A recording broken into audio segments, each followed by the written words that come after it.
جب پوری دنیا نے بائیکاٹ کیا پاکستان کا، اس وقت بھی میاں نواز شریف کی قیادت میں پاکستان کو اس بحران سے نکالا گیا۔ اس کے بعد 11 سال کا مارشل لا اس ملک پہ مسلط ہوا، اور 2013 میں جب دوبارہ اس ملک کی قیادت میاں نواز شریف کو آپ کے ووٹ کی طاقت سے ملی، تو اس وقت بھی ملک کی حالت یہ تھی کہ 20-20 گھنٹے کی لوڈ شیڈنگ تھی، اور دہشت گردی کا حال یہ تھا کہ ہر روز جو ہے وہ اس ملک میں دھماکے ہو رہے تھے۔ اس وقت بھی اس بحرانی کیفیت سے اگلے 4 سال میں 2017 تک پاکستان کو لوڈ شیڈنگ بھی ختم کی گئی، بجلی کے کارخانے لگے، جو کارخانے 6 اور 8 سال میں لگتے تھے وہ 3 سال میں لگے، اور ملک سے دہشت گردی کا بھی خاتمہ کیا گیا۔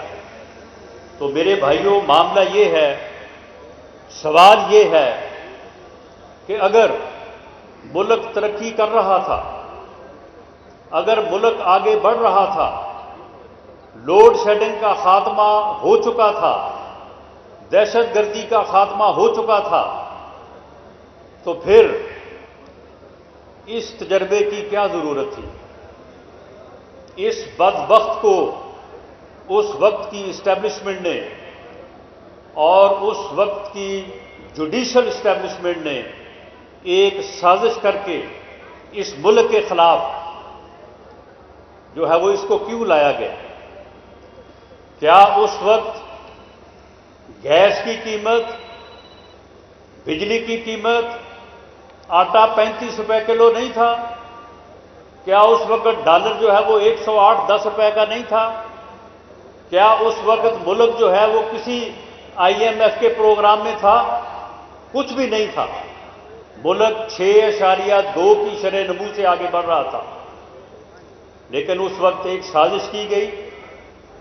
اس سازش میں اس وقت کی اسٹیبلشمنٹ جو ہے اس کے کردار تھے، اور اس وقت جو جوڈیشل اسٹیبلشمنٹ تھی اس کے کردار تھے، اور آج آپ دیکھیں کہ وہ کردار جو ہیں وہ نہ صرف خود بول رہے ہیں، بلکہ وہ ذلیل و رسوا بھی ہو رہے ہیں۔ اللہ تعالیٰ کی ان کو ایسی مار پڑ رہی ہے کہ اب وہ ایکسپوز ہو رہے ہیں۔ اب جنرل قمر جاوید باجوہ صاحب جو ہے وہ خود کہہ رہے ہیں کہ اس بدبخت کو لانے کی غلطی ہم نے کی تھی۔ اب فیض حمید کے جو اس وقت کے اعمال تھے ان سے پردہ ہٹ چکا ہے۔ اب ہر کسی کو معلوم ہے کہ ان لوگوں نے کیا کیا۔